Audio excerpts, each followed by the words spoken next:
On today's episode, we got fucked. This refinance with the 5-unit has been a wild ride. And tell me why after we close, I go check Credit Karma, right? And just check my credit score. And then I'm scrolling down to my debt. And then the entire mortgage is on my personal credit. We need the money. Yeah. We do. And I'm like, when's this money about to hit the account? Yeah. I was like, so is this going to fall back on either one of you? He immediately goes, yeah, that's not going to happen. 10 minutes just crying like uncontrollably, like can't even talk. He's like,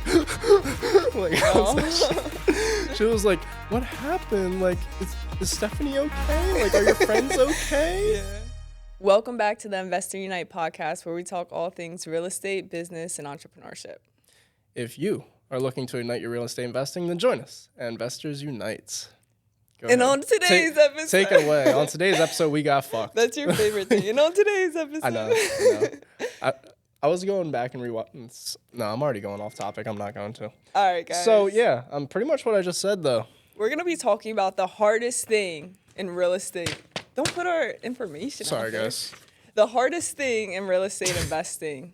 And this more so is like when you buy properties. I don't know if this is the hardest, but this is definitely a struggle that we've experienced. The most annoying. Yeah, it's annoying as hell. Yeah.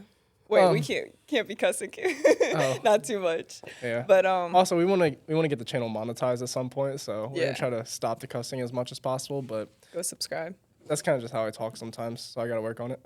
But today we're gonna be talking about our refinances and kind of our journey with them. We refinanced our 2-unit with it was back in, when was that? November, December timeframe? It was November.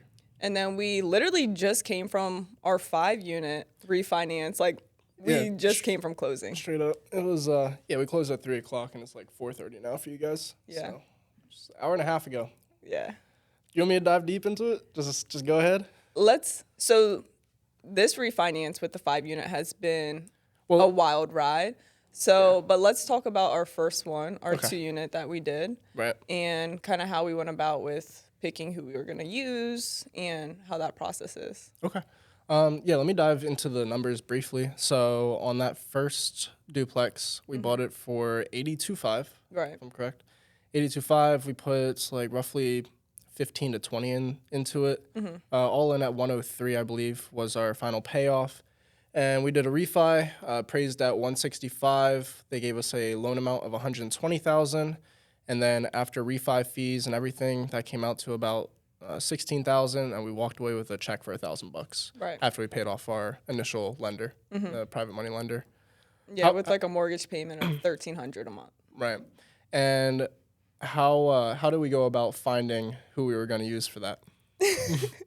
So this was from a referral, basically, actually, of someone that we knew. Like a friend. Yeah. Yeah. He's a good guy, actually, the owner of the mortgage group, which we're not going to call it out because we didn't have the best experience, but we still enjoy the person behind the scenes. Yeah. So. And I mean, with the experience with that one, I think what kind of made it a little iffy was we worked with a new loan officer that just joined their team. It was 2 of them. Yeah. 2 of them, it was their first loan they've ever done. So that was I think that was kind of our main issue with them. Also, along with kind of the fees were higher than expected, I would say, especially for a loan amount of $120,000 on a residential property. We were told to be roughly around like $5,000 to $10,000, and maybe we just got our information wrong. Maybe we should have expected higher, but when it came back at $16,000, because we were hoping for at least like a $5,000 check or something. Yeah, came back at $1,000. So I know $1,000 to some people is like a good amount of money, and we appreciate $1,000 anytime we can get it. But at the same time, when you're expecting more, it's a little disappointing. What really got us was the darn appraisal, because it came in at $165,000. Like, there's comps. There's this perfect comp, right? Yeah. So we are on South 18th Street, which is in the city. It's in Allison Hill, but much better area versus this comp that was on Naldane Street. Yeah. So you guys can look it up.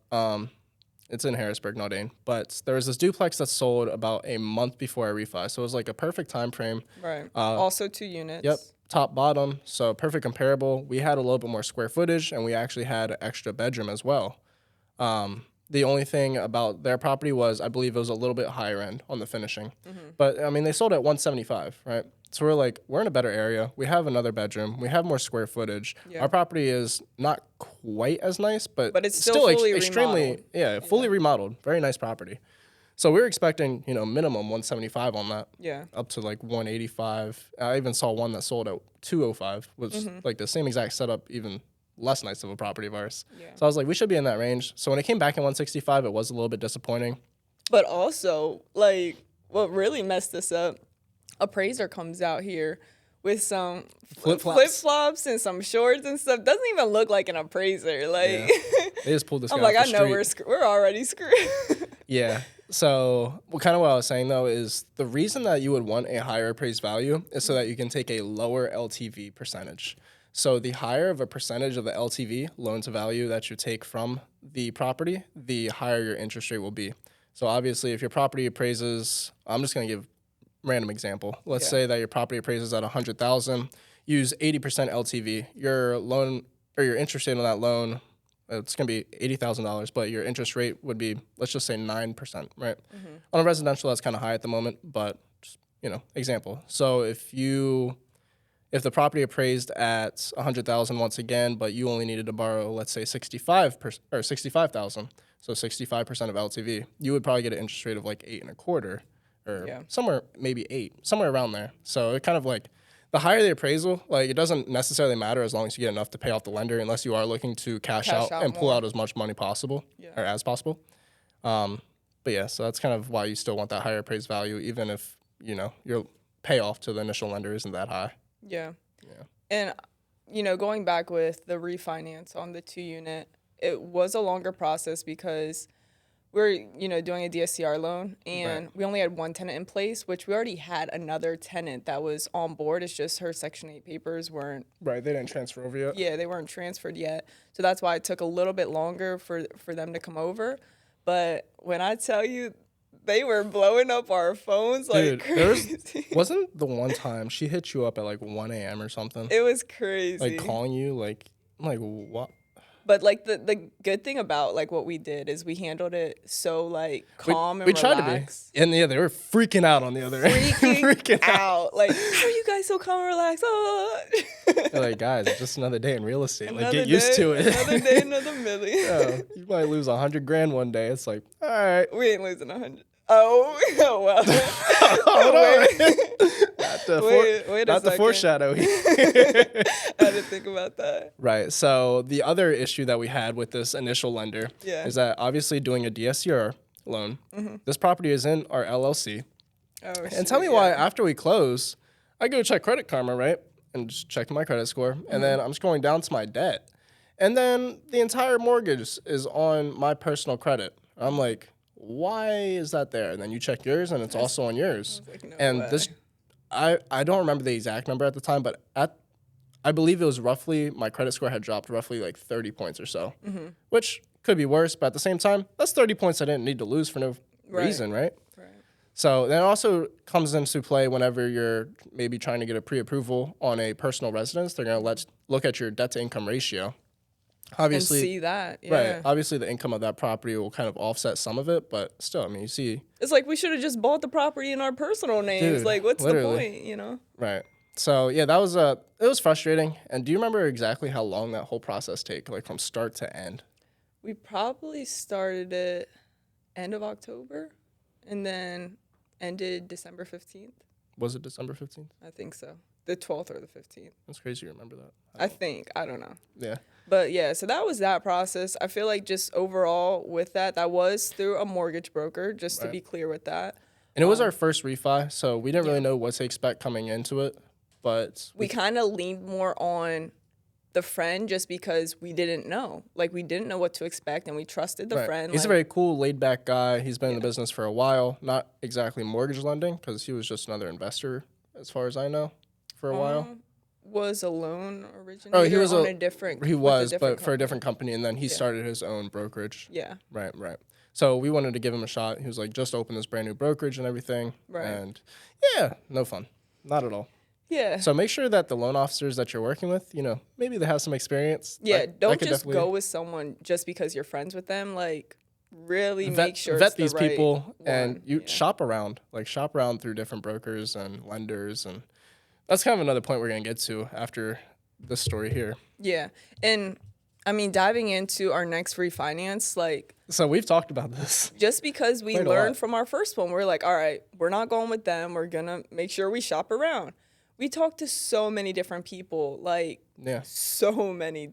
We reached out to different investors, reached out to different banks, I talked to a couple banks, talked to more than a couple mortgage brokers and stuff. Like, Yep. we dove deep. Yeah, so we thought we were doing a good job. We were like, okay, this person that we're, got in contact with and decided to go through with, he was very, like, on the ball. Like, on the phone, you can't even get him off the phone. The guy was just Such high 24/7. energy. I'm just like, okay, like, But good energy, a like, little bit super annoying, positive. but super positive, Yeah. and just seems like he's going to get this thing lickety-split. Like, Yeah.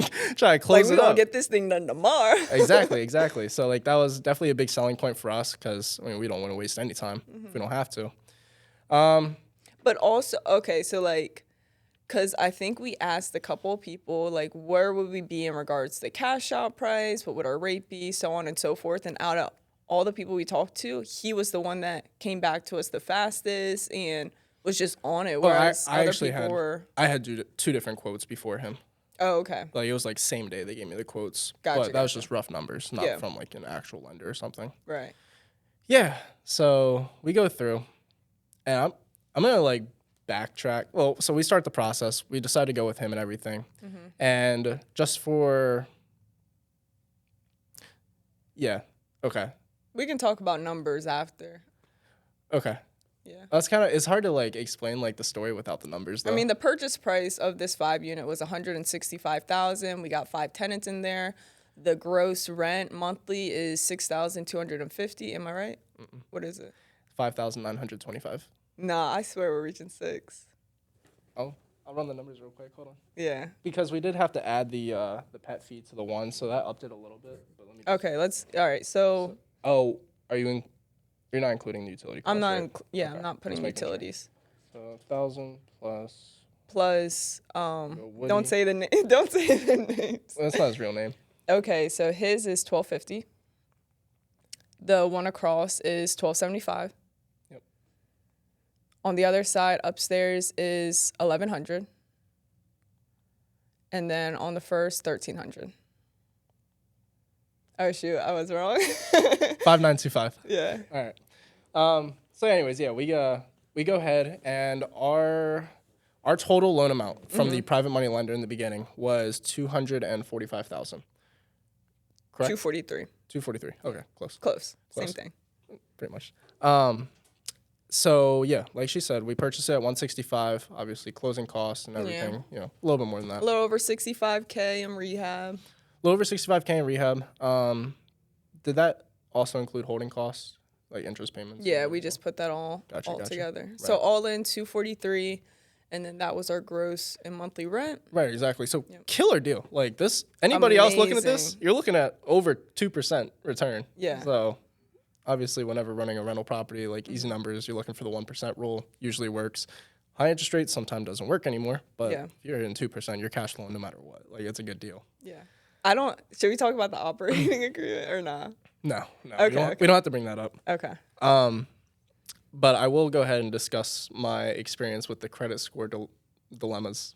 Yeah, no, Right. that's all good. Okay. And yeah, so with the So- commercial refinance Go ahead. compared to a 2-unit, since 2 to 4 unit is residential, commercial needs so much documents. So like I was just in the office making sure we have all the rent rolls, all the expenses situated. Right. And what is, I know the answer, but I'm just going to ask you for the Yeah. audience. What is the difference in calculating the ARV of a commercial property versus a residential property? Like, also, so a commercial property, 5 units or more. Residential, 4 or lower. So they're just going to go based off the income the property generates and then the cap rate within that area. Okay. So Compared to a residential where they just do comparables. comparables. Right. Okay. So with the documents that they wanted, they even wanted us to send them a letter on why the seller wanted us to, like, like that doesn't make sense. Like why the seller sold it to us so cheap at 165? Like why do you need to know that? Yeah. Which an we LOE. told them, like, it's literally a tired landlord. Like, he just didn't want to deal with it. He was self-managing. Like, but why do you need to know all that? Like, Right, that's exactly. weird. No, it's very weird. And that was like at the very end of the process too. It's like we've already went through, like got these numbers worked out and everything. Why are you now just asking for a letter of explanation? Yeah, Like, that was towards the end of the process. right. It doesn't make any sense. But I think they made us write a letter in the beginning, though. But maybe that was about rehab and stuff. That might have been about rehab. Yeah. Yeah, I think you're right though. I do remember doing that. Mm-hmm. Right. So we go ahead and we start the process. We hand over our rent rolls, our lease agreements for everything, all of our expenditures, the bill backs for the utilities. And this is like mid-March, and we just closed today. Beginning of March. May 22nd. Yeah. So we're like beginning of March to now May 22nd. Like way too long. But yeah, so start handing all the documentation over, making sure we're good to go, you know. And there's like some things that we didn't have at the time, so we had to go through and like create new spreadsheets and whatnot, send it over to them. Yeah. Like exactly how much we paid the contractor for this unit versus another contractor for that unit, and how long did that take, and just literally a lot of that small detail. So something to keep in mind whenever you are doing a BRRRR on one of these larger commercial properties, like really keep track of everything. Absolutely everything. Yeah. If you paid a painter $100 to come and do a little patch job, like throw it in there. Like they want to know. They want to know absolutely everything that happened in this apartment. So we go ahead and we're going through, got all the documentation over, and the next step is the appraisal, which we knew the appraisal was going to be a little bit expensive just because it's commercial. Yeah. Right. Typical residential appraisal is around $700, give or take, and we were told that commercial is probably going to be about double that. Right. So we're like, okay, like $1,500, not too bad. Not too crazy. And then they go ahead and order the appraisal for us, and it comes out to $3,000. $3,500. $3,500 that we did not have. Yeah, I mean, you guys know our bank situation. Like, it hasn't changed much since our last video about that. So, yeah, we're just holding on for dear life, but, I don't even know. I think we were able to pay that. It wasn't even from a deal because we ended up keeping our single family. Where did we get that money from? That's a good question. I have no idea where God provided, though. We got that money from somewhere. I don't know. Yeah, each month he'd be blessing us. Yeah. We'll go back and look at the bank sheets. Yeah. But yeah, so we go ahead, order the appraisal, and we're told that the appraisal takes about 2 weeks to come back, right? Yeah. After they do their due diligence and everything. Yeah, I met with the appraiser. Yeah, you met him there. So I went up to him, super nice, hey, how you doing? Yeah. His name's Steve, and my dad's name's Steve. I'm like, good rapport. There's a lot of Steves out there. And just walking through, having some good talk. How long you been in the business? You liking it? Yeah. Just having some good conversations. And, went throughout the whole property. He was like, yeah, this is really nice, blah, blah, blah. He was like, can you just send me this other he wanted me to send him the deed. I was like, yeah, I can get that over to you. Let me just run to the office, email that over. Super nice guy. And I asked him, I was like, so when do they have this, when does it need to be sent in? Yeah. Yeah, and he was like, May 3rd. I was like, okay, yeah. Perfect. Yeah, so that was basically it. And then May 3rd comes by. We still don't got the appraisal back. Nope. And then it's like, we didn't get it back until May 15th? 18th? Wait, no, it was. I think it was the 15th. Yeah, you're right, because my mom's birthday was the 13th, and they came on the Tuesday, so that should have been the 15th. Which, I mean, I guess that makes sense, because that happens. But yeah, things happen. I mean, there's like a deadline for the appraisals to come back, and it was on our fault too because we took so long just to pay the darn thing because we really didn't have the money. So right, yeah. I mean, we were on a standby for like 2 weeks, and the brokers were hitting us up constantly, like, "Can you pay this?" They're like, "Are you still moving forward with this loan?" We're like, guys, we are. We just, we gotta figure out where to pull $3,500 from. Yeah. Right, and there's other things that also made us go with this broker, such as having reserves in a bank account. So, oh, I do. Yeah, I do like that. So, what led us to go to this broker is a referral from someone we know. Yep. But they also had the opportunity for us to be able to do a doc loan at a certain rate, and then at like an 8% rate. Oh, like high eights. Yeah, it was like an 8.75 versus a 9.5. All right, so like a doc loan with mid to high eights, or a no doc loan with mid nines. Right. We're like no docs all the way. And what do these documents include? Basically of like our income. Our personal income. Yeah. Okay. And the I company's believe income? so. I don't know. You You know? I don't know either. That's what I was asking. We're acting like we know. I know. It's like we supplied all these documents and everything, but that was based off of the income of the property, right? Yeah. So, Yeah. Right. So, and we chose the no doc option, and those are what had to be included. So if we Because our chose, funds are okay. So I think the no docs is like no reserves too. okay, no, I don't know. no, that's so I'll get to that. But yeah, so what I was kind of saying is another reason why we went the no doc loan is because our cash outs amount on this property should have been roughly $160,000 back to us. So you're getting ahead of the ball game. I know, I apologize, but this is just the one reason of why we didn't need reserves. So whenever doing a refi on a commercial property, they typically want 6 months of reserves, 6 months worth of mortgage payments for the property, and a reserve account. We don't have that, right? Yeah. Not at all. So we're like, okay, like, can we bypass it since we're supposed to be getting, X amount back? So much money. Yeah. And they're like, we should be able to do that. Like, let me talk to the lender. They went back and forth for a little while and finally came to the conclusion, like, that's okay. Like, they can go ahead and do that just because we are supposed to cash out a stupid amount of money. Yeah. So. But going back to the appraisal. Yeah, go ahead. So May 18th or 15th, whenever it was, the appraisal came back. So we bought it for $165,000, and the appraisal came back at $650,000. $650,000. That's crazy. That's really crazy. Yeah. Do you remember what the cap rate on that was? I think it was like an 8.2 something. Something around there. Yeah. It's insane. I think it was 8.7 actually. I don't think it was that high. I don't know. We'll have to run it. We can go back and look. Yeah. But yeah, so either way, I mean, we got the number we were looking for. Like, if you we were running it at an 8 cap the entire time that we were doing, our numbers and underwriting on our end versus or before the lender and everything, broker. We kept coming up with like the 730 number. It's like, okay, that number seems kind of high. Like, Yeah. let's be realistic. Right. If we can get 650, like, we'll be happy. We're chilling. And I went actually ahead and like I talked to the appraiser on a couple different occasions before he met up with you at the property. And like he wanted to break down over the phone. So I went through and like told him the whole spiel of the property, what work was done, Yeah. what the rent rolls and everything were. Then he asked me, he was like, how much do you want it to be worth? Like, how much do you think it's worth? I told him, I was like, after running our numbers, I mean, at an 8 cap, we should be like 733 is what it came coming out to. Yeah, he didn't pull up in some flip flops either. Right. But I told him, I was like, realistically, if I were to list this property on the market, it'd probably be mid to high sixes. Like, we're looking for a minimum of 650.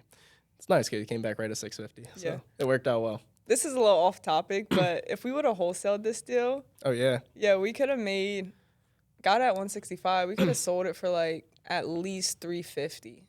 Right. Let's run a wholesale deal on it real quick. What's 350? Well, Minus I'm 165. I'm going to do, I'm going to take ARV of 650. Right. What if we just sold it right now? No. Oh. I'm going to do times 0.70. And we'll say 65 of rehab, right? 65K rehab. 390. For what? So 390 minus our purchase price of 165. We can made $225,000 Oh, for a wholesale? for a wholesale. Yeah. Yeah, crazy. Crazy. 225 Would grand. have been the highest wholesale. It would have been. That would have been a killer. Yeah. Talk That'd be a tough one Talk to about beat. that on the podcast. All right. But nah, we love. Yeah, we decided to love keep the this property because it is such a great deal. Yeah. And also, if you were to wholesale this property, that's active income, and that would be taxed at whatever rate it is, like 30% roughly. So we would also have to pay that. Or we could have did this refi process where, go ahead, we have a property that's cash flowing. Still makes 6 figures. Still make 6 figures, Yeah. right? And yeah. Do you have anything else before I dive into the numbers? Because I'm ready to fucking go sorry. I'm ready to get into this. So we went over the appraisal. I think that was pretty much it. I was just like literally texting the guy and texting you like, can we close? Are we closing? Like just reaching out like 24/7. They probably got tired of me. But like Right. we need the money. Yeah. We do. And I'm like, when's this money about to hit the account? Swear. But yeah, if you want to dive into the numbers. Okay. So we I was about to bring up the operating agreement. Wait. No, the next step actually was Friday's phone call. Well, I have some backstory before Oh, that you didn't. Oh, okay. Yeah. Go ahead. So just a little context to this entire outcome. I was the main, I was the guarantor on this, transaction. So they really went through and checked my credit. Like I was the one who was held responsible for, what our interest rate will be and if we're able to go through with this and everything. At the time, just be completely transparent, I have a 730 credit score. So I was like, they were pretty much telling me like, if you're a 700 or higher, that was, okay, perfect. So sorry. So I can get excited. That was another reason of why we didn't need reserves. Yeah. If my credit was a 700 or higher, there was no need to have a reserves just because of that and having the amount that we were supposed to get back during the cash out, right? Yeah. So bada boom, bada bing, everything's going good. And then I get a call from Members First one day, and it's the headquarters. So actually, I get a call from them on April 15th. Right? And they're like, hey, Skyler, we just saw that you missed your last 2 months of your car payment. We were wondering, like, what's going on with that and everything. I was telling them, I was like, what are you talking about? I'm into the bank as I always do. I make my car payment. And my car is, like, in our bank account. Like, it's under the same account for whatever reason they did that. I think it's just because my name was already associated with it, so they just threw it in there. Yeah. Right. So I have a car loan for Members First. Anyways, it's going to go. It's like not in the bank account. Like it's not a company car. Yeah. But it's not a company. It's a personal car, just, in the same account. Right. So, yeah, she gave me a call and she was like, hey, you missed these. I was like, oh, no, actually, I just paid that yesterday. I was like, maybe you didn't update in your system yet or something's going on. She was like, oh, that's probably the case. It probably takes a couple days to process and everything. She was like, thank you for letting me know. I'll go ahead and get that updated. I was like, cool, thank you.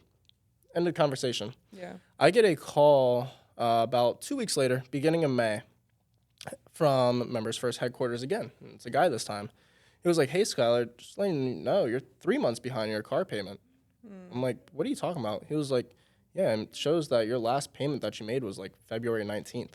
I was like, that's not true. I talked to your other woman that's, works at Members First 2 weeks ago. I told her, like, I made that payment the day before. I was like, how is it 3 months now, missing payments and everything? He was like, oh, I don't know. Let me check. Like, so he's going through the loan. He was like, I'm not seeing any payments that have been made since then.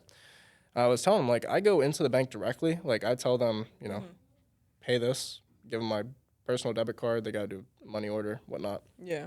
And he was like, yeah, I don't know. So I go through, check my personal bank account. And I see my payment. Like, I'm like, okay, this amount of money to Members First. It was like $503 roughly for 2 months of car payments. And then, right, so I'm just showing him, like, listen, I know you can't see it because we're on the phone. I was like, but I'm looking at my phone right now, and I have this statement. Like, what do you want me to do? He was like, let me check your other account, see if it went in there. He's like, scrolling through all of our checking, savings, security deposit. Yeah. Nothing. This $503 is gone. Right. We're like, okay, well, that's wrong. So I asked him, I was like, well, are you able to fix it on your end? Because, like, I can send you proof of my, payment and everything. He was like, I can't do anything. He was like, you got to figure this one out. I was like, what do you mean figure this one? Figure this one out. Like, that's your job. Yeah. So I was like, okay, I guess. Because at that time, your credit score. Right. Yeah. So I'm like, okay, I'll figure it out. The same day, no joke, I'm all at work during this entire time. And I'm like trying to figure it out and everything. And then the broker calls me for our refi. He was like, hey, Skyler, I just went to go do the final pull on your credit. I saw it's at a 630. I was like, huh? A 630? What are you talking about? I was like, it's at a 730. He was like, oh, check it real quick. Go ahead, check my credit score. I'm at a 630. Yeah. I lost 100 points in one day. It's crazy. Yeah, crazy. So I'm like, oh, hell no. Like, what does this mean, right? I'm like talking to our broker at this point. And he was like, well, pretty much like you need to have $25,000 in reserves so we can go through and close on this. And like, we're coming up to the closing date. Like, we need that money by tomorrow. I was like, I don't have 25 grand. Yeah. And I explained to him like exactly what happened. I was like, listen, like I made my car payments. They lost the money. It hurt my credit score. Like this all just happened today. Right. Like, what do I do? He was like, this is the worst case possible. Like, that's what he says on the phone. I'm like, yo. Yeah. Like, that doesn't make me feel better. No, not at all. So I was like, all right, well, what do you recommend I do? Yeah. He was like, you need to call Expedia. You need to call Experian. Yeah. Sorry. Yeah, TransUnion. You need to call Equifax. I'm just like, okay. I am on my forklift at work the entire day. on the phone with these darn robots for like 6 hours. I am so fed up and frustrated. Yeah. Dude, you have no clue the rage that was going through me. I'm just like, I get a hold of, I forget the first one I called, mostly TransUnion. Get a hold of them. I explained the entire situation. I was like, this needs to be disputed immediately. Like, get rid of this. I have a closing coming up, like, supposed to be this week. Yeah. Right, because we were supposed to close at the beginning of May. Actually, end of April, and then it got pushed back to the beginning of May and just continued to get pushed back. Right. She's like, I'm sorry. She was like, I'll go ahead and, like, I can file a dispute for you, but that can take anywhere from 30 to 90 days. I was like, I don't have 30 to 90 days. 30 to 90 days, my lender has to be paid off. Right. I don't have that time to wait for my credit to get fixed and then close on the property. Excuse me. And she was like, yeah. She was like, I don't know what to tell you. I was like, can you reach out to, like, somebody at Members First and see if they're able to go through and fix it? She was like, yeah, that's the best I can do is just send them a letter, right? Just, filing for a dispute. I'm like, okay, do what you got to do. Yeah. Hop on the phone with the next guy from, we'll say, Equifax. How do you pronounce it? Equifax? Is it Equifax? I don't know. Okay. I don't know. Bada boom, bada bing, same thing. And then he's pretty much telling me, like, once again, it's going to take minimum of 30 days to go ahead and get this disputed or fixed or everything. I'm just like, guys, I don't have that time. I went through and explained the whole situation to him again about the refi and everything. He was like, you need to go into the bank and, like, talk to your manager and everything. I was like, okay. I have a really good relationship with our branch manager at Members First. Like, have his personal cell phone and everything. Right. So as this is going on, as soon as I notice my credit score is gone, I am blowing him up. I'm sending screenshots showing, like, why it went down. Because shout out to him. I don't know if we should say his name, but he's super cool. Check him out. His name's Sam. Works at Members First. Sam the man. Sam the man. Everyone's name is Sam. It's either Sam or Steve for everybody. Yeah. No, great guy. He's, like, very helpful. Yeah. And I'm, like, blowing his phone up, trying to call him. I'm getting no answer from this man. So I'm like, okay, I'm going to go ahead and call Members First. I'm like, hey, like, I need to talk to the branch manager? Yeah, the branch manager at this certain location. She's like, okay, yeah, let me transfer you through. Blah, blah. She tries to transfer me through once. They don't pick up. Twice, they don't pick up. 3 times, they don't pick up. She was like, well, they're not answering. Do you want their personal number? I'm like, yeah. Like, you mind? Yeah. Go ahead. She gives me a personal number. I call. This is throughout the day. Like, I'm repeatedly calling this branch, and I'm not getting a single answer. Finally, I leave a voicemail. And I guess, listen, if you want to get a hold of your branch at the bank, you must leave a voicemail, or they're not getting back to you. Yeah. So finally, after I left a voicemail, it was about 20 minutes later or something, Sam finally calls me back off the personal. It's like, dude, I know you saw your messages, right? And I'm like, yo, like, this is going on. Like, go ahead and explain the entire thing to him. Right. He was like, man, I'm sorry. He was like, I'll go ahead and try to get this fixed right away. He's like, give me a couple minutes. So I was like, okay, let's see what you can do. Yeah. He calls me back 15 minutes later, and he's like, it'll be fixed in like 2 to 3 days. I was like, to Sam. Oh, for real? He was like, yeah, I just had to reach out to some higher ups, like supervisors and stuff, but at the credit bureau, and they're gonna, get the report and dispute situated and everything. He's like, Thursday or Friday, you should be good. I was like, perfect. Like, so happy. Like, that was the entire day. I'm flipping, stressing, so mad. And then, he tells me that news at the very end of the day. I was like, if you would just told this at the beginning, like, if you would have just got back to me, I could have went through, not went through all this stress. Yeah. And so anyways, I'm delighted at this point. I'm like, okay, cool. So I'm waiting, and then Thursday, it's not fixed. Friday, I check it. It's good. We're at a 730. I get back to the broker. I'm like, hey, my credit score is back at a 730. Like, pull it now. And why did that happen? Like, where did the money go? So the money that they were supposed to be putting onto my car loan, they ended up putting onto our business credit cards. Yeah. Completely different. And, like, I've never done that before at all when I've taken my personal debit card from a different bank and used it to pay off a business credit card. Yeah. Right, like, and I know every teller in there. So I was completely confused about that. Yeah. But so that kind of plays into later on. I don't even know. How did I react when you told me? I was just like... You were just like, oh, shoot. Yeah. I was like, and then that was it. Yeah, it wasn't much. I was like, Steph, you don't understand, bro. I'm livid right now. And I just feel so trapped when I'm at work and I have no control over this situation. I'm like, I know I didn't fuck up. Like, mess up. I was like, somebody else messed up, like, at the bank. Like, and I just had no control. And that was, like, the most frustrating part to me. And I was going to mess up something for our company, which I then feel, like, responsible for as well. I'm like, ugh! Yeah. You know? Just want to hit a punching bag. I swear. Oh, I was nailing boxes left and right in there. Yeah. You should see the holes in those boxes. So what? I hope my boss didn't hear that. Yeah. Anyways. What happened after that then? So credit score comes back up on Friday. Yeah. And I'm talking to the broker, and he's like, all right, perfect. Like, I'll pull it and everything. Make sure. Oh, and that's when I was blowing everyone's phone up. Like, when are we closing? When are we closing? Yeah, right, exactly. So went through, got that done. And then, yeah, so finally get the appraisal. Everything's good to go. I get, like, a statement or an email from him I think it was, like, last week. it was, like, Early last last Monday. week. Yeah, like, last Monday or Tuesday or something. And it's, like, showing, like, all of our terms. So it's, like, loan amount, $405,000 is what we're getting back. Well, that's when Or not getting back, but. when he sent you the email, you sent it to me.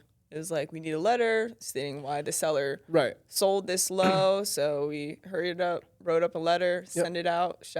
I'm not going to say what we... Actually, forget it. Yo, shout out to ChatGPT. Coming in clutch. Any letters you need, check it out. Check it out. Yeah. So, yeah. And so we go ahead, send him that, and then he gives us our term sheet. Yeah. It shows, like, loan amount, $405,000. We're like, perfect. That will give us about $160 roughly. Yep. After paying off our initial lender, we're good to go. He gives us our interest rate. We're just counting down the days. Like you got to 9.5. make 160. We're good to go. We're good to go. We're supposed to close Friday. What's today? Today's Wednesday, the 22nd. So that would have been Friday, the 17th. If I did my math right. I don't know. Something like that. But We'll say Friday, the 17th. I remember I sent a text on last Friday. Mm-hmm. And I was like, hey guys, are we closing? What's going on? we're closing today. Yeah. He was like, can you call me real quick? I hopped on that phone so fast because I just wanted answers. Like, what's going on? Right, it worked out perfectly because it was actually right as I was going on my lunch break at work. So And I hop on the phone with the broker, and he was about to say something. I know that was going to be big. So I was like, hold up, wait a second. Is it cool if I add Skyler on just so you don't have to repeat yourself? So we added you on, and then he just started talking, and we just started getting mad from the words of what he was saying. So he basically said they're going to have to reduce the cash out amount from that 160 number. And we're like, how come? Like, what's going on? He was like, so with their company policy, they said if you purchase the property 100% financing, where the lender purchases it uses the money for the purchase price, but also the rehab, then we can't do your cash out at this amount. It has to be at 20%, he said, or 10%. not even 10%. That's what they were able to negotiate for us. But they were just trying to do a straight up rate in term refi. Like, Yeah, they weren't trying to give us any money. Pay off the lender the exact amount necessary, including our refi fees and other closing costs associated with it. Yeah. We get $0 back, and that's it. We're like, no, hold up. We're like, what are you talking about? Yeah. And he was like, no, I went back and forth with them. Like, initially, they're at, like, the $265 price, but I got them to $285 so that you guys can walk away with $25,000. I'm like, okay, $25,000, that's cool, but no, we were supposed to get $160. Like, what's That's going a big on? hit. Yeah. Like, that's not Like, something that's small. crazy. And then he tries, sorry. So then he goes and says, like, he says this one statement that was so stupid. Like, he was like, well, think about it this way. He was like, you can go ahead and get a HELOC on the property. Like, why would and you you do can get that money. I Yeah. was like, dude, a HELOC versus a cash out refi is completely different. I was like, we take out a HELOC, we have to pay that money back plus interest. I was like, we do a cash out, we get that money, full amount, tax free. Yeah. Like, that's not a comparison. We're still in any remaining kind of calm way. on the call, but, like, Right, yeah. No, in the initial call, I was almost silent. I was about to lose my... I think, I did more of the talking. You did. And You stuff. And then, I don't know what else we asked him, but then, So he wanted us to make a decision. He His was options like, to us were... so you guys could literally move forward with this and get $25,000 back, or you can go with another lender, start the process all over again, have to pay a new appraisal fee, which we don't have, in dealing with the new lender, then they're going to have to look at docs, which we don't have. So it's like, we really don't have a choice, but we're like, all right. And we had, in our minds at the time, we were like, we have to pay off our initial lender by June 12th. Yeah. So, like, even going through that entire process, we couldn't make it in time. Right. Right. So, after that, we were like, all right, we'll reach out to you within a couple of hours. Just give us some time to think about it. So we started making phone calls. Like, we called our title company, the owner of the title company. We called, shout out to Rob Nylinger. We called Rob. Yeah. We're just calling so many people just to get their inputs. Like, can they actually do this just because we purchased it 100% with financing? Like, that makes no sense. Like, if you knew that from the jump, they did. Then you could have just stopped this whole process. Yeah. Like, why did you move forward? Why did you have us pay this appraisal fee, go through this whole process with you guys? You gave us a term sheet of 405. And I asked him, I was like, okay, so if they are giving us only $25,000, like, what's our rate gonna be? He was like, I gotta check on that for you. They took our LTV, so at 405,000 of 650,000, I believe that works itself out to about 63.5% LTV. Yeah. Still pretty low, and we were at a 9.5 rate at that time. Obviously, if we're dropping down that substantially to 285 as our loan amount, our rate better be darn low. Our LTV on this deal is only 43%. Yeah. Like, it's like ridiculously low. Right? And we went from a 9.5% rate to a 9.1. Like, that makes no sense. 9.125. They dropped it 0.375. It makes no sense. 0.375%. Yeah. Not even half of a percent after reducing the amount by over 20% of LTV. And I'm going to shout out these companies just so you don't use them. Like, I'm so by all fed means. up. Listen. Because it went even further. Like, it got even worse. Oh, my God. Yeah, we'll get to that point in a second. But go ahead. loanbids.com, don't hit them up. Silver Hill Funding, that's the lender. Do not use them. They're pieces of POSs, And during this time, as we were making calls to, like, other investors, like, can they do this? Like, what's up? Like, we were even looking up, can we sue a lender? Yeah, like we're like, is this discrimination? Are they discriminating against our age or something? Like, what's going on? Because that's just crazy. 160 to 25 grand. Right, and we've like, and it gets worse. It gets worse. Right, and like Stefanie was saying, like we've talked to so many mentors and other banks and attorneys and the title company and everything else. We're like, have you guys ever heard of something like this? And they're like, no. Bro, people who's been in the industry for over 20 years plus have never heard of anything of that sort. Mm-hmm. So then, Stefanie, you text well, before that, I think I think we did hop back on the phone with him. Right. And you gave him the ultimatum. So I want to negotiate, obviously. Right. I'm like, listen. I was like, so here's what we'll do. Back on the phone with the mortgage broker. Back on the phone with John, the mortgage broker. You said his name. I don't give a shit. So, like, John, listen. We went through, kind of discussed like what the options are. I was like, and here's my backlash towards you. Pretty much what I would expect to be done is if we go ahead and follow through with this loan, we would like to do because after we went through and did a rate and term refi, we could do a cash out refi from what he said. With the same company. With the same company 3 months later. Obviously, you'd have to go through and pay for all the refi costs again, which excess $20,000.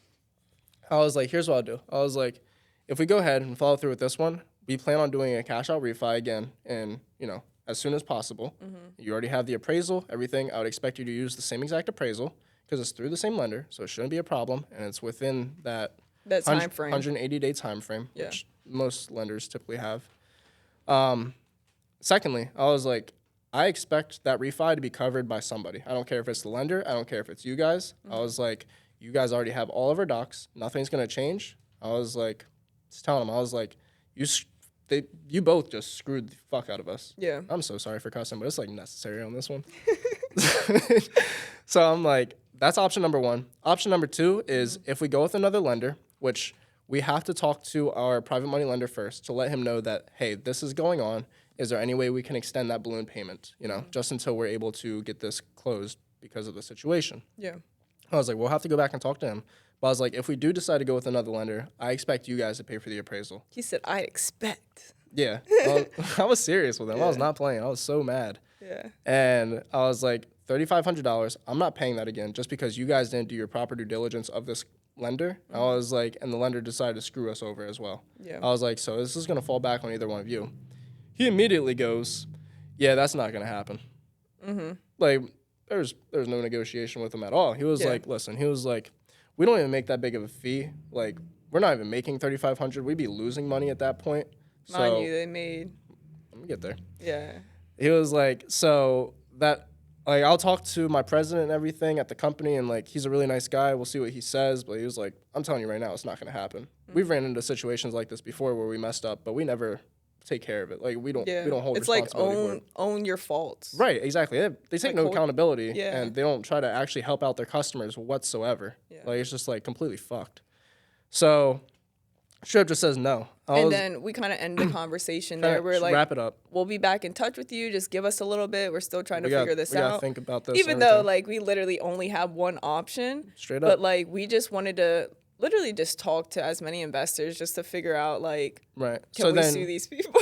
Right. So then you text them in the group chat, and you're like, what's the name of the lender? Yes, because I wanted to look up policies. I was like, let me check out their website because I want to see if, like, they have their policies because that's the reason why we're not getting the money. Right. Just because of the so-called policy they have. And you weren't able to find it. I was not able to find the policy, but we did get the lender information, which was... Right, so just got Silver Hill Funding. Silver Hill Funding times 100. Like, forget them. And look, so I had the idea. I was like, maybe I should just call them to see their policy and then just change my name. And you're like, you can act as... I forget what I said. I said two random ass names. Yeah. I was like, do I look... You're like, do I look like a Lindsay? Yeah. I was like, no, it's just the first name that came in my head, Steph. Like, come on. So I called them twice, straight voicemail. So I was like, I'm not about to leave a voicemail. Right. So then I end up leaving work for the day, and I have to run to the bank to... Ooh, that's a whole nother thing. So I'm this day. This is Friday. This is all Friday. This is Friday, just a couple days ago. Yeah. I checked my credit again. We're back to a 630. I'm like, what's going on? What's going on? You know, they already disputed those charges, everything. What?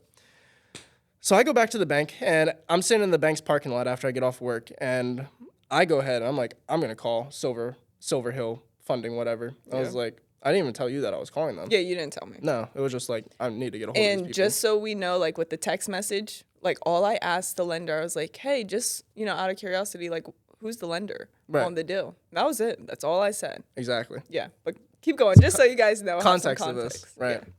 So I go ahead and I give them a call, and I get on the phone with the representative. And the way their website works is like, you click on what state you are, and then it shows you a list of their representatives in that state. So I just went ahead and clicked the first one for Pennsylvania. And I call him up, and he picks up. I'm just like, hey, like, I just had a couple of questions in regards to a property that I'm doing a refinance on. And you didn't say the property address? You didn't say your name? No information? Yeah. So then I went through, and I explained to him what the situation was. Yeah. I was like, and... pretty much like I was supposed to close on this deal today. Oh, did you say the property address and stuff? Oh. I said everything. I was like, this is the exact deal that's going on. That's because, well, all right, so let me break it down even more. Now, I don't care if they watch this. I mean, like, they should have been transparent with us from the jump. Should have, because they knew for days before they even relayed this message to us. Oh, yeah, he told us. He was like, we knew a couple of days before. Yeah, like, we've been arguing this for, like, several days now. Yeah. We're like, and you just decided not to tell us that our loan got reduced to a rate and term. I'm like, all right. So I get on the phone with the rep, and I go ahead and explain, like, listen, this is the situation. Do you guys have a policy, or have you ever heard of something like this?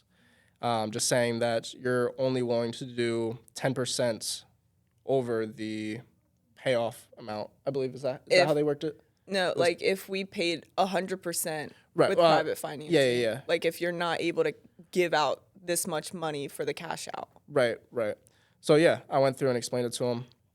And he was like, no. He was like, I've never heard of anything like that. He was like, it shouldn't matter if you used 100% financing or not. And granted, yes, we did get 100% financing, but we also paid towards the closing costs and the earnest money deposit on that property. It was like $700. It wasn't much at all, but we still had skin in the game. Yeah. Right.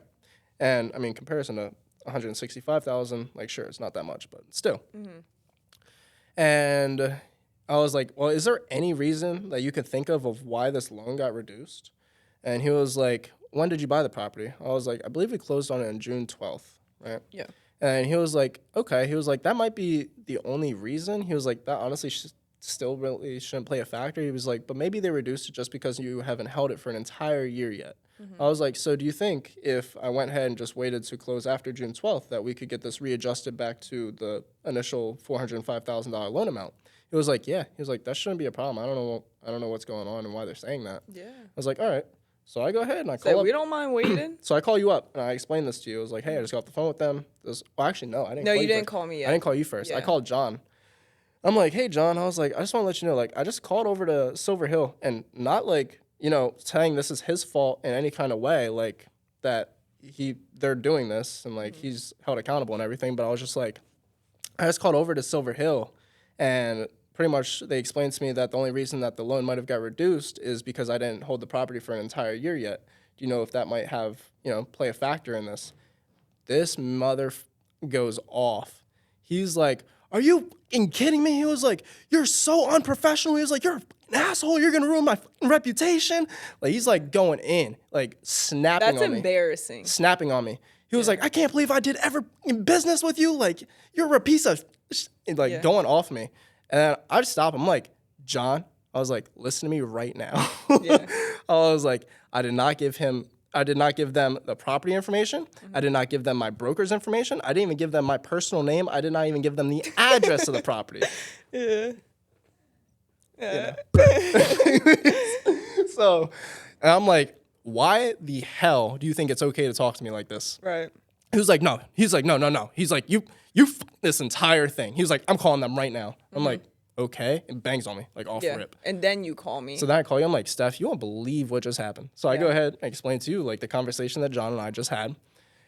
And you're like, no way, like, that's crazy. Like, why would he do that? And then you were starting to think, like, maybe he's responsible for it's like, this happening, right? Because there's no reason he should be getting this pissed because I called the lender that we're getting a mortgage from. Yeah. Like, that's ridiculous. And then he calls you back. I said, add me to the call and just mute me. Yeah. I'll mute or something. Right. So add you back, or he called me back and you were still on the call and everything.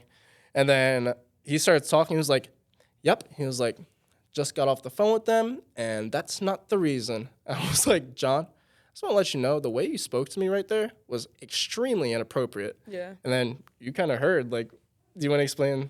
I don't really remember. It was kind of like I was seeing red at this point. He still had attitude. He had attitude, but I don't remember exactly what he said. It was. But it was just. He was like, well, apparently I didn't make it clear enough to you guys. He was like, I should never send that. Oh, he said we were liars. Yeah, he called us fucking liars. He was like, and you guys lied about your intentions of why you wanted the name, and we had no intentions. The only thing that, I'm like over here Stefanie texting said, Skyler. I was like, we never lied. I just asked for the name of the lender. I never said that I would call or not. Yeah, all we did was say, what's the name of our lender? Yeah. He sent it. Yeah. No questions asked. We're like, okay. So I went through. I didn't know that it was inappropriate to go ahead and call the lender bypassing a broker in any kind of way. I didn't even want to initially call. The only reason I wanted the information was just to look at their policies. Right. And with like my intentions were to not cut the broker out the deal in any kind of way. Yeah, no. Like if that's what he was thinking about, just losing his fucking fee, whatnot. No, I just wanted to straight up understand the policy and like where it might say this in the policy. Yeah. So, anyways, me and John and Steph are on this phone call again. And then he's going through and he's just saying like, well, nope, it's not the reason. Holding it for a year has absolutely nothing to do with it. He was like, you guys lied to me. I feel, taken back. He was like, this is just a learning lesson for me. It hasn't happened in over 20 years of my experience. He was like, thanks for showing me that I fucked up. And he was like, just pissed off. Yeah. Right? Just absolutely pissed off. And I'm just like, all right, John, whatever. Right? Hang up. I go into the bank. And I'm sitting in the bank. I walk into Lisa's office. I'm just like, assistant branch manager. Yeah. She's also very nice. Go check her out too. And I'm like, I just explained to her everything that went down, like with the whole refi and my credit score and the car payment and everything. Well, they already knew about the car payment, but wait, no. You're talking, Yeah. So you're talking about the car payment because your credit score went down. You're like, why did it go down? Is it from the car payment or what? Right. She was like, it's not from the car payment. It's actually from our business credit cards. So because they took the money, so this is where I got messed up either way. So it showed that I was delinquent on my car payment because of them putting the money into my credit card, which, granted, they fixed. They did the reversal of moving the money back from my credit card to my car payment, and then got my credit score back to where it was prior. And then she was like, the reason that your credit score went back down is because after we transferred the funds from your credit card back to your car payment, your credit score or your credit, because you're the guarantor, your balance, yeah, right, and I'm the guarantor on the credit cards. So it was like Yeah. your balance for the credit cards went over the exceeding limit. I was like, oh, so pretty much I'm screwed either way. I was like, whether that money was meant to go towards my car or not, or meant to go towards the credit cards, whether you reversed it or either way, one of them's gonna be fucked up just because I don't have the additional funds for the other one. And I don't even know how we. And I don't know how we got went through. over the credit, right? No, like for the refinance, I don't even know how we got through that. Because when I already told him to pull that at 7:30, He already pulled it, so we Right. didn't have to worry about it. Right. Yeah. So yeah, I'm back in the bank, and like after the whole conversation with John, finding out that information, like my like, credit it score is is what back it at a is. 630. Yeah. Today it's still a 630. I don't know if that's ever getting fixed. I don't know. It will They go can- up. Eventually, but I don't know Yeah. if they can dispute that or anything, just because it's like, oh, well, I didn't know that my credit card was even over the balance after Yeah. you reversed it back, which absolutely sucks. So Friday. So like, how are you feeling? Like you wanna Steph. talk about that? Because Yeah. I was on the phone with my sister. I was on talking to my mom, like explaining the whole process. I'm like, this is so irritating. This is annoying. Yeah. And then There's more to this even. So before you while text me. while I'm at the bank. Oh, okay. Yeah, before I text you. So while I'm at the bank, and then she was like, did you have insurance on your car? I was like, yeah. I was like, why? She was like, well, you still have the CPI insurance on here. Like, we added $2,000 to your loan amount, and that's also going to affect your credit because the loan amount's higher now. I was like, I know you guys did that a while ago. I was like, you asked for my updated insurance because I switched insurance providers. I was with State Farm previously, and my payment went from $110 a month to $352, and they decided not to tell me about it. So I dropped them and went to the General, and then so went to the General and filled out all my information, just did online, and did the bare minimum for everything because I was like, I'm trying to save as much money as possible. Right.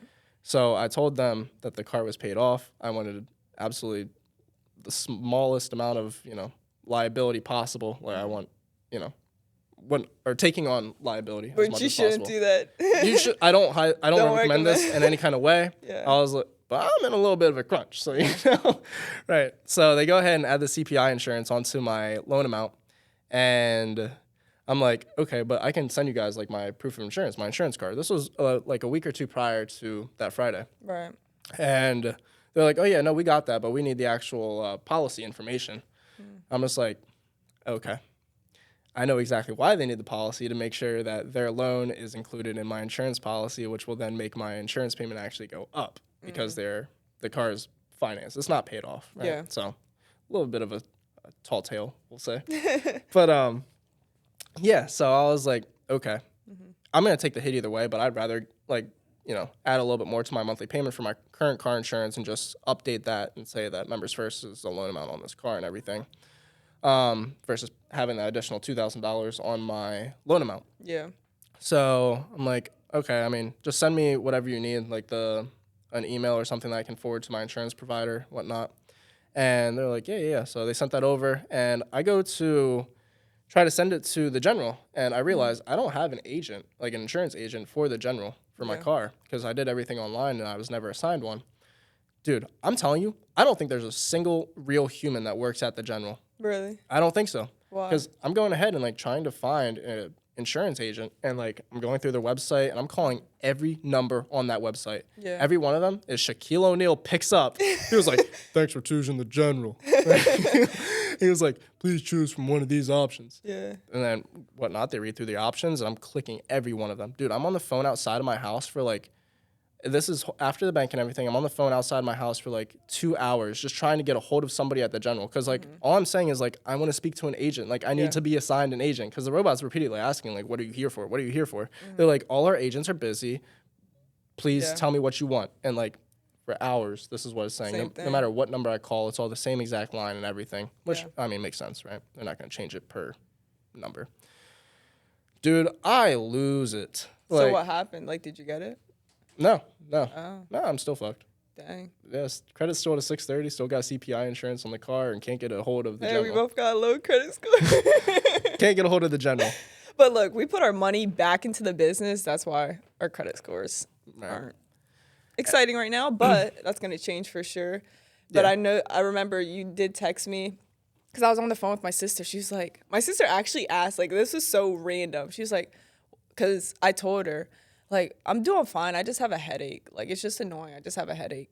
And she was like, well, how's Skyler doing? And literally after she said that, I was like, I think he's doing good. And then I was like, he texted me. I was like, oh, wait, I don't know. Yeah, so I'm sitting in my car. After all this, like, I'm trying to get a hold of General. I can't get a hold of him. Yeah. Credit's shot. And I find out about this information all in the same exact day. Yeah. I lose it. I text my mom. I said, when are you coming home? She was like, probably soon. Why? Are you okay? Because I don't really just text my mom, like, when are you coming home, right? She shows up whenever I'm there or I'm not there. I'll text her. I'm like, I just need a hug. Like, I want some Aw. shit. No joke. As soon as I text that and send it, I lose it. I break down. Like, I'm even tearing up right now just thinking about it. But yeah, no, like, I start bawling my eyes out. And it's like not even my intentions. Like, I'm not typically an emotional person. Yeah. But it was just so much stress. And That like, was just built up. so much. And I just, like, obviously real estate's a stressful business. Like, we run across situations all the time that are like not favorable. But this was just too much for me. Like, I was like, I lost my shit. And I didn't get much sleep the night Gotta before go to either. a boxing gym or something. Just But I didn't even want to do it. I just wanted to cry. I just wanted to get everything just let it out. I swear. So my mom, I like text her. I was like, I just need a hug. Next thing you know, I check her location. She's like out the office. She's like on her way home. I'm like, yes. Like, so she pulls up and I just hug my mom in the front yard. I'm just like hugging her for like 10 minutes, just crying like uncontrollably. Like, can't even talk. He's like, like, she was like, what happened? Like, is Stefanie okay? Like, are your friends okay? Like, did some girl break your heart? I'm like, no, Mom. I was like, life's just hard. It's like, life's so stressful. like adulting. Yeah. Oh my God. Yeah. Yeah. And she was like, I know. And eventually, I cleaned myself up and like, we're just standing in my front yard talking. And I explained to her like everything that's going down. Yeah. And she was just like, yep. She was like, been there.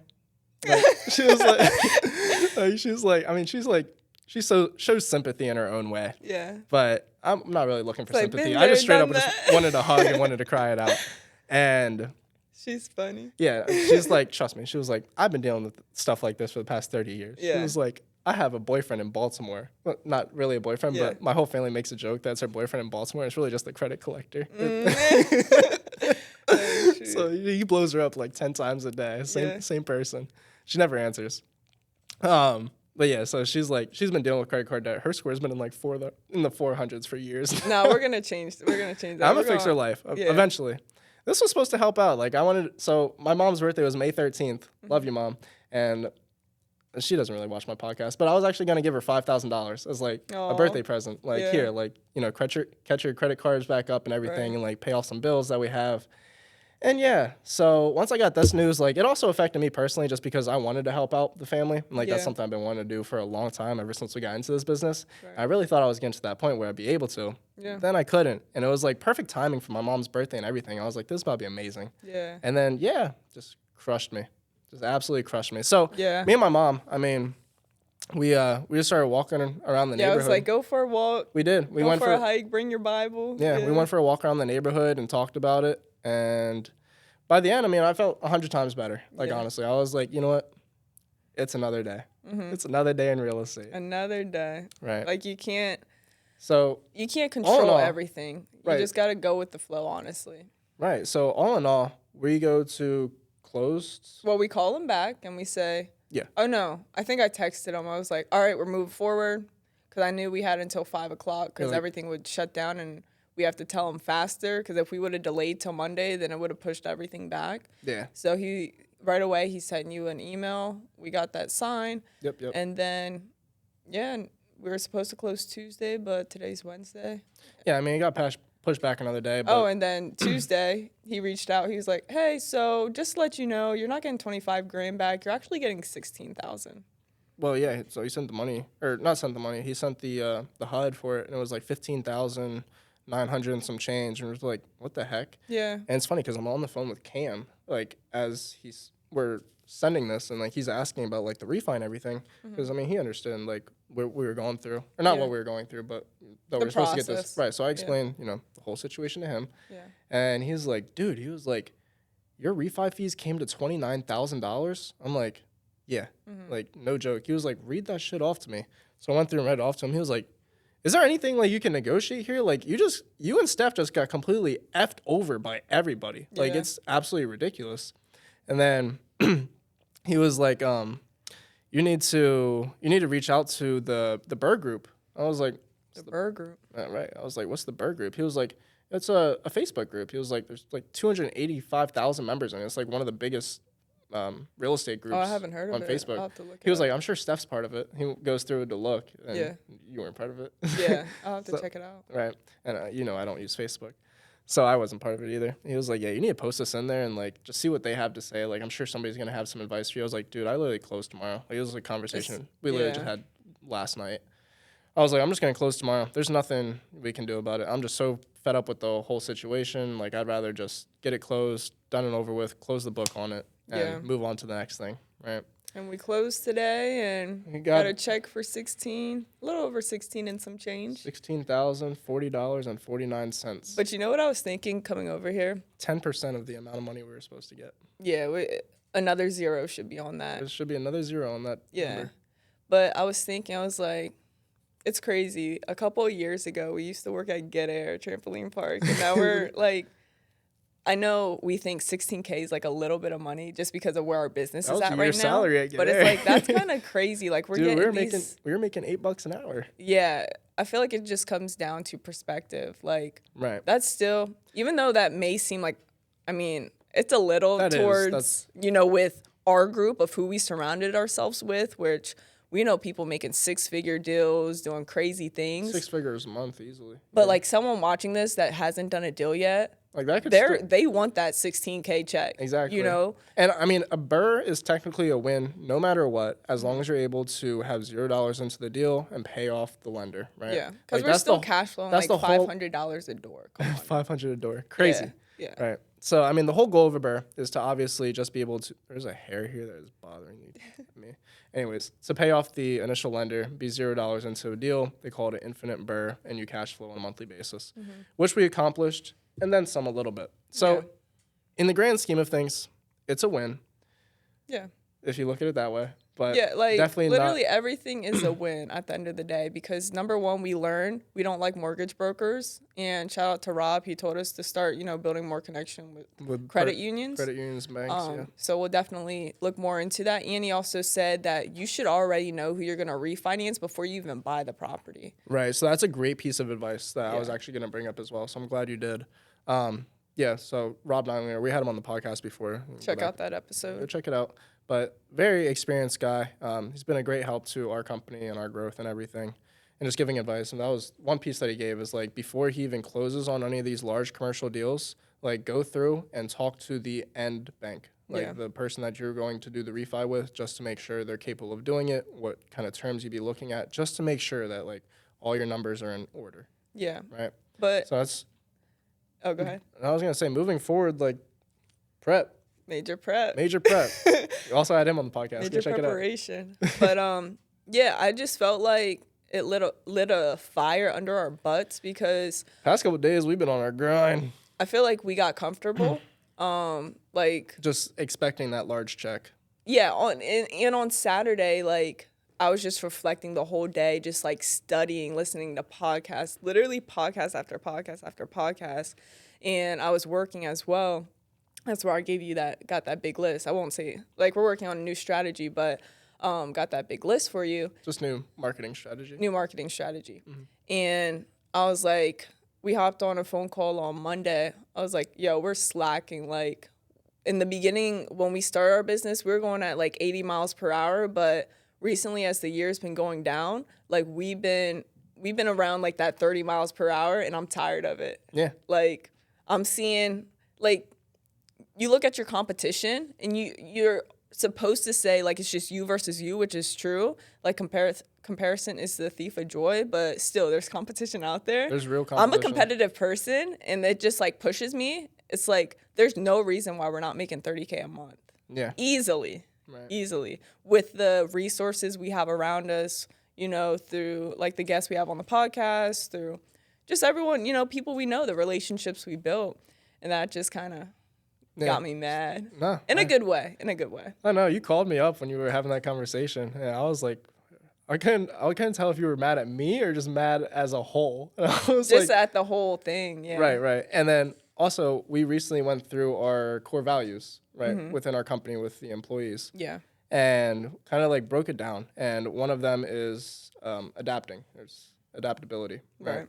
So just constantly changing circumstances depending on the environment. And one of our main goals was to reach that 100 units by the end of this year.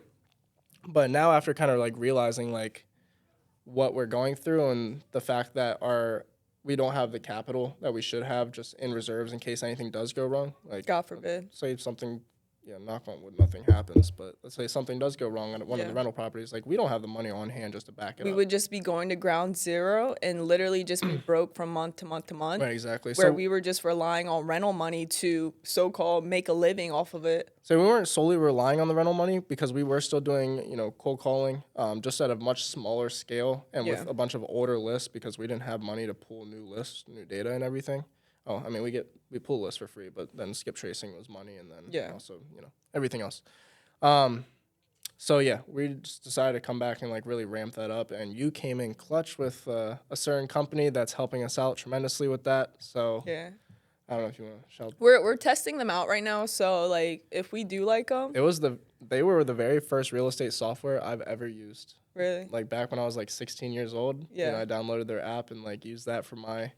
That's good. I haven't used it. So like the first time like we're using it now is. Yeah. I can go back and show you pictures of my phones from years ago. I have screenshots of like every single driving for dollars house I had. Yeah. Yeah. So we're like, if we like it, because we just started using it, then I'll definitely, I'm sure I can connect with them, get a discount link for you guys. We just got to figure that out if we like it or not. Because I don't want to promote something if it's not good. Right. And we just started using this 2 days ago. Yeah. Yeah. Yeah, so, I mean, give us, like, until next podcast. Yeah. Maybe a little after. We'll see how the list does and everything. Well, that's crazy. You got the HUD here. $16,040.49. Do you want to read through some of the expenses just so the audience has an idea of what to look for when doing a refi, cash out refi? Yeah, let's see. So our new update. Do you want the Silver Hill funding expenses? Or do you want You don't have to read off the actual numbers. Just read off, like, what they would charge for. Because it's going to vary, I think, for everybody. You got the credit report, tax service, flood certificate, background check, legal doc prep fee, underwriter fee, environmental due diligence. Environmental. Wait, what is that? How much is that? $145 for environmental due diligence. Like, what even is that? To see if it's in a flood zone? No, because that would be the flood suit. Just like pull up a map. That's weird. $145 right there. Just start adding random things. Like what? Dude, literally. Tax escrow deposit, insurance escrow deposit. What else we have down here? Government recording charges. Yeah. And then the broker fee. No, the broker fee, $5,700. And then the one below broker processing fee. $495. Right. So when our broker told us that he would actually be losing money if they paid for a $3,500 appraisal, absolute bullshit. They're still profiting about $3,000 on top of that. Yeah. Yeah. So it's been a process, but it is not a loss. It's a lesson. It is a lesson learned. We're over here winning. Like, think about it. We got 5 properties, 14 units. Right. So we're truly blessed. Even though we went from 160 to 16,000. Hey. It is what it is. It is what it is. It's what it is.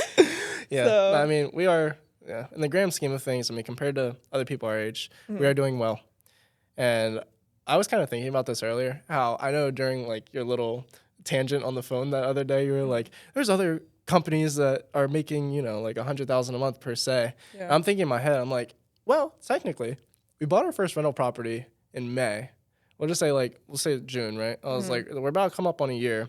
And in equity alone, since that time, we have a little over $500,000 in equity. Right. So I'm like, technically, we're actually doing kind of good. It's just locked in the properties and not in our pocket, right? So, yeah, no, I still completely agree with you, though, is we need liquid capital.